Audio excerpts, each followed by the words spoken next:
episode in TNG was All Good Things. Like that, I was like, holy shit! Mom, they totally stole your quote! Oh my god! And Rob and I were watching Trek Nation, and they showed a clip from the last clip from All Good Things when Picard is playing. Sky's the limit. Yeah, when Picard is playing poker, and he's naming the stakes, and the last line is "the sky's the limit," and both Rob and I said out loud, "The sky's the limit," and it was just kind of like that. That's us. That's really lovely. Yeah, We have fun. So I guess that's my oldest memory, but my best memory, I don't know. Was it the moment in Nemesis when the dude says no? And I always laugh when I think of that because that's the thing, is you and I were the only people who laughed in that theater, and I don't know why. Because that was such a ridiculous moment, and no one laughed. Tom Hardy's so awesome. It was not a ridiculous That moment. wasn't Tom Hardy who died. That might have been Ron Perlman. Yeah. But it wasn't a Darth Vader note. That was well placed. it was really, they slowed it down too much. They should have had the note. They should have just used the well helm. I don't know, Rob and I went to the convention in August, and we bought the tickets to get the photo op. Data has been my very favorite character for the entire series. Me too. And so we got our tickets for the photo op. Like Scotty. And we were pretty close up in the line. And so when Brent Spiner showed up to take the pic, and he's a big ham, he showed up. Him on Twitter. And he showed up, and he saw all these people in line just waiting to get pictures for him, and he just did this thing like, for me, thank you. And the second I saw him, I started crying, and I don't know. The show has meant so much to me, and it's a lot of who I am to this day. And it's the reason why Rob and I have met and why we're together, and it's something that we share. And something will happen at work, and there was this windstorm a month or two ago, and the power went out and broke our front door. And I was the manager on duty, and I was handling everything. And I'm such a horribly anxious person. And even while it was happening, I was like, why am I not freaking out about this? And I realized later it's because of all these episodes of Star Trek that I've seen where they were facing life and death, and they were just like, they're professional. Yeah, exactly. And that's why I was just like, I'm going to do this and this and this and this. And that show has made me logical and rational, but at the same time, empathetic. And that show is the reason I am who I am today. And, all right. Yeah, seriously, I don't think anybody's going to top that. Someone actually wrote on Facebook, because when I was younger, I was a very outspoken fan of the show, and that caused a lot of difficulty for me, in junior high. Sure, I've been like there. that. Tell the story. Oh, I'm not going to tell that story. It's wonderful. I will tell it. We'll draw it No, out yeah, to a later that- episode. Not that's something tonight. else. Tonight's about good feelings.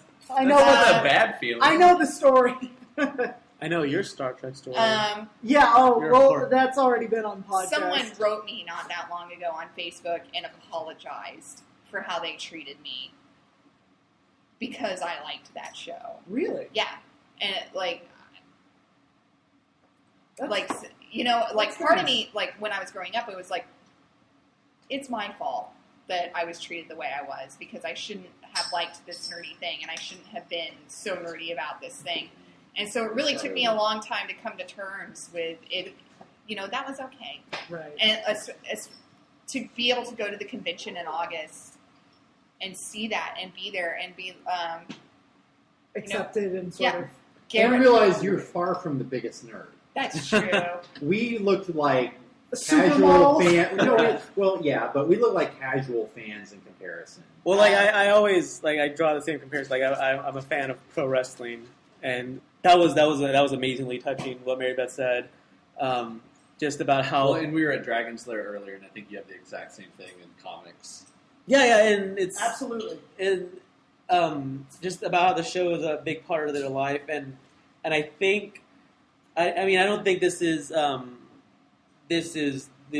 just the end all be all reason, but and I came to terms with this when I was about 18, because growing up in high school, I was very much a fan of like independent music, like like punk rock and like like non-mainstream music.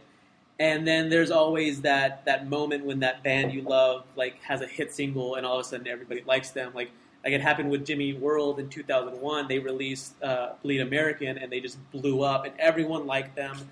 And A lot of smells. A lot of tons. well, like yeah, just it happens a lot. And for a while, I was like, there's that, and there's always that the generic argument, like oh yeah, like they're sellouts now, blah blah blah. And I couldn't, and I kind of had that feeling. Like part of me was. I felt that way, and part of me was like, well, dope, this is a band who creates art that I love, like, bully for them for being able to make a living at it. But I still couldn't figure out why I had that other part of me. And the reason being is that, like, back in, like, 1999, if I saw someone wearing a Jimmy World shirt, I'd be like, oh, that guy's fucking cool. Like, I want to talk to that guy. Like, after Bleed American, it was a toss-up. Like, I'd be like, oh, yeah, like Jimmy World? Like, oh, yeah, dude, fucking Limp Bizkit's dope, too. Like, no, they're not. They're actually very awful. You're very awful.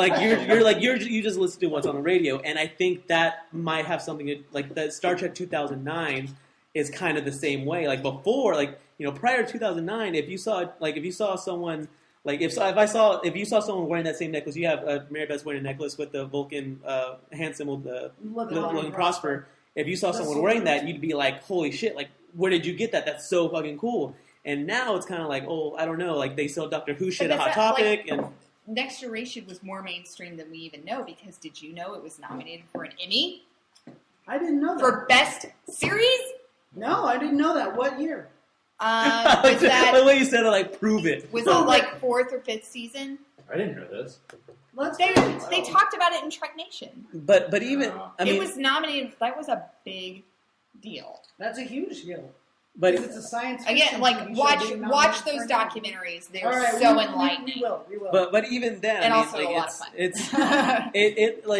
I would say it flirts with mainstream at the most. I mean, because if you were to say like, oh, like, Star Trek, everyone knows what Star Trek is. Everyone knows what this. I'm doing the Vulcan salute. Yeah, everyone knows what this means. Everyone knows what it means, but I mean, like, how many of them would profess like to be a big fan? Everyone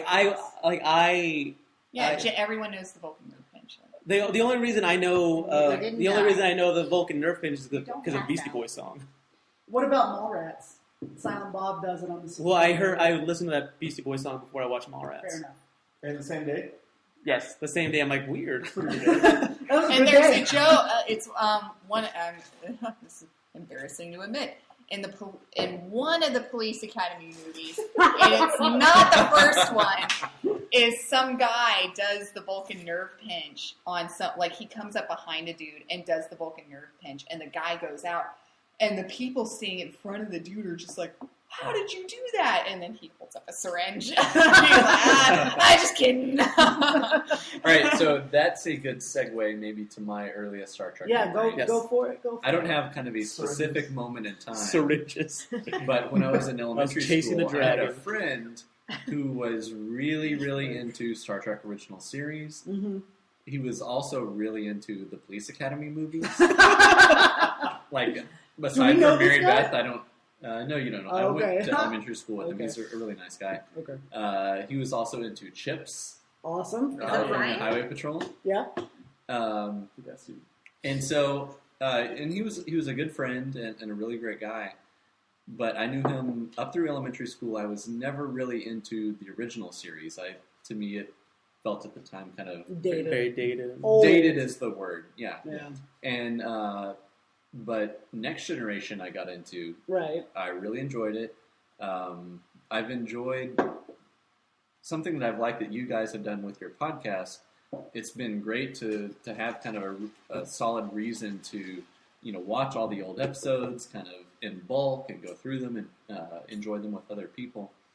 That's why we did it. And have a modern retelling in a way. Yeah, and so But me personally, my favorite series is The Next Generation. So I don't know exactly how it's going to play out with you guys doing the podcast, but I'm really looking forward to it. Yeah, me too. I've enjoyed the original series so far. And it's interesting to me, too, kind of coming to the original series years and years after it first came out and, years and years after I first saw Next Generation, seeing some of the kind of the themes and kind of common ways of doing a show where in the original series you have kind of like, here's a godlike being who can grant your every wish. Right. And then in Next Generation that becomes the holodeck goes crazy, or like here's Q. Right. And so I'm really enjoying what I've seen with the original series and kind of that progression. And so I don't have a specific earliest memory with Star Trek beyond that it was Next Generation that I really got into and is still my favorite. So that's my maybe lead in to your next episodes, is I'm really excited to see what you do with that, and I'm looking forward to that.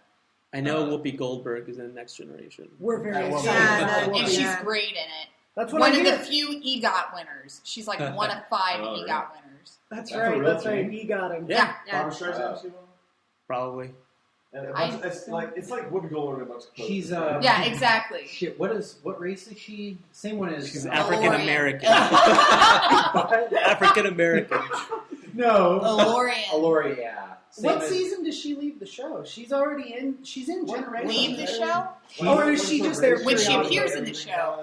We're a race it's not of often. listeners. 3rd or 4th. Oh, Yeah, and She runs a bar.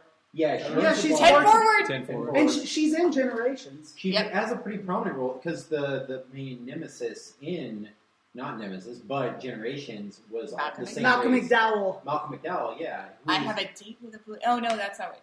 Time is a I didn't watch predator. Next Generation. Well, I and- said I have a date with Oblivion and I can't I don't want to be late. or something like Yeah. that. Can't we Oh, put that's a not time We right. have to rewatch it.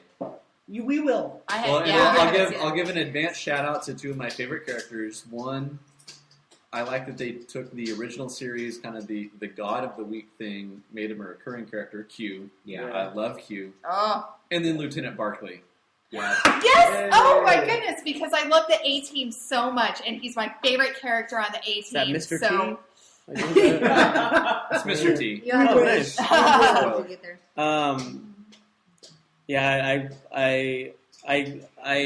I know Whoopi Goldberg's in it. I know Data has crazy forehead wrinkles. And like a twin named Lord. And the board I didn't know is that. the Yeah. shit. He has a cat. I know very That's little right. about Star Trek Next Generation. So Like, They were as- both you've got a lot like to look Dr. forward to. Doom. almost Really? less than I don't know. I guess I knew less about the original series because I'll watch an episode and be like, holy shit, I can't believe that's where insert trope TV trope here. I can't believe that's from Star Trek. Like the whole no, I'm Captain Kirk. No, I'm Captain Kirk. You gotta shoot both of them. I was like, holy shit, that's from that. The season Or 6, cliffhanger. or just kind of like whenever like a show will like reference something like that episode of oh, Mirror Mirror, how the beards. oh yeah, growing like out the beard. goat like the goatee Awesome. like yeah, like the goatee means you're bad. Rob was growing a beard for a while, and like he was in the bathroom forever, and then he came out and he had shaved part of his beard, just the goatee, and he came out and he goes, "I'm Mirror Universe Rob." Did you take a picture? he immediately came on her face. Yeah.